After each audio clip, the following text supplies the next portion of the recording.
Citizens, it's that time. You are officially in Alert Zone. Welcome to the Alert Zone TV. I'm the Wizard Uncle James. I would love for you to become an active citizen. You guys and girls already know how to do that, so let me get right into it. I wanted to bust a myth right now and make this really clear. We talk about these Democratic-run cities being so crime-ridden, but let me explain something to you. The Democrats are not as soft on crime as people think they are. They're not. The Democrats set the laws, and then they let the Republicans enforce them. It's a political football is all it is. When Joe Biden was running against Donald Trump, if you guys and girls remember, Joe Biden promised the police if he got elected, he was going to give them $300 million more than Trump did, and he did. When he got elected, he went and took $300 million out that COVID money and gave it to law enforcement around the country. And he said instead of defunding the police, we're going to fund them. We're going to fund them. We're going to give them more funding. When the Supreme Court was debating the case about Miranda rights, Joe Biden sent his Solicitor General to the Supreme Court to lobby that they make it pass it where law enforcement officers cannot be disciplined for violating your Miranda rights. This is why I tell you on the side of the road is not where you fight these people. When you got Democrat, every draconian law that has been wrote since the 70s have been written by Joe Biden, and he brags about it. About all the draconian laws he's written. His Biden's law, they call it the 94 crime bill, but it was called Biden's law. The 1986 Anti-Drug Abuse Act, for those of you who don't know, the 100-to-1 sentencing came from the Democrats. It didn't come from the Republicans. Well, 1 gram of crack was worth 100 grams of cocaine. Meaning, I don't want to sound like I'm a street pharmacist here, but a 7-gram quarter is enough to get you not only manufacturing, that's trafficking and everything else. A 7-gram quarter is 700 grams of powdered cocaine. 7-gram piece of crack rock. There's people from the 80s still in jail right now that were not kingpins. They were far from kingpins.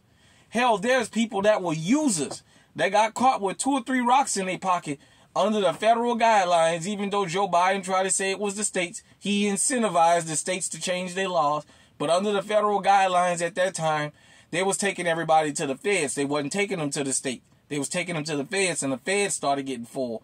That's when he came out with the 94 crime bill and said, if you get your laws aligned up with ours, I got a $13 billion ransom, and you get part of this government money if you change your laws. And so 42 states changed their laws to line up with that. So that be that.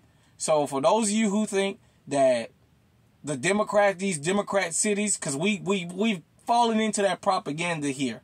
These Democrats and these Democrat-run cities, the crime that you get reported is like that for a reason. Believe me. Believe me. If you are from one of these big urban cities, you know what I'm talking about. When them folks decide that they want a particular neighborhood, overnight they'll clean up all the crime. Overnight, all the dudes that was causing all the disruption will go to prison and you'll never fucking see them again. Malcolm said back in the 60s, we're the most police community and yet we have the most crime. Well, how could you have both?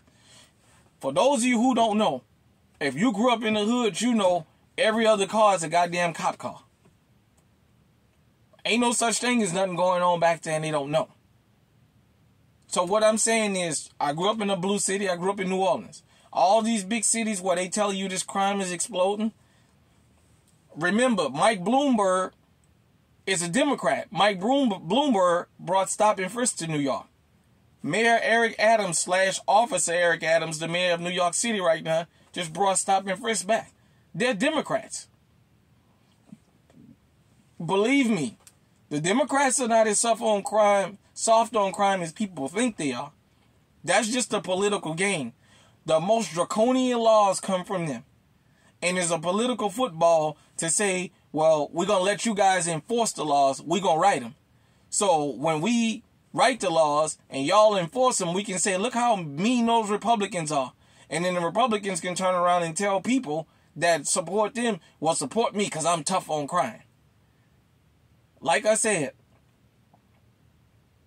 Donald Trump didn't write one draconian law the 4 years he was in office. He didn't ask them to write one. And he even said Joe Biden's record on draconian laws. So much to the point it was meant to be racial, but it crossed across racial lines now. So don't let people tell you these Democrat-run cities are out of control and the Democrats are soft on crime. No, they're not. Because I've watched it. When they wanted a particular neighborhood, when they showed up and said, okay, we taking this neighborhood overnight. When they started tearing the projects down in New Orleans, overnight. Some of the areas that people used to not stop at the stop sign. Now you see people out walking 2, 3 o'clock in the morning with their dogs and their damn purses on their own. When they want a neighborhood, believe me, they know how to get the crime out of there. They'll clean it up overnight. So stop falling for that foolishness. It's just a political game. At the end of the day, don't trust your safety to nobody else. Your safety starts with you. If you are not willing to save and defend yourself, don't expect somebody else to do it. Hit me in the comment section. Let me know what you think. Until next time, stay safe, stay armed, stay on high alert.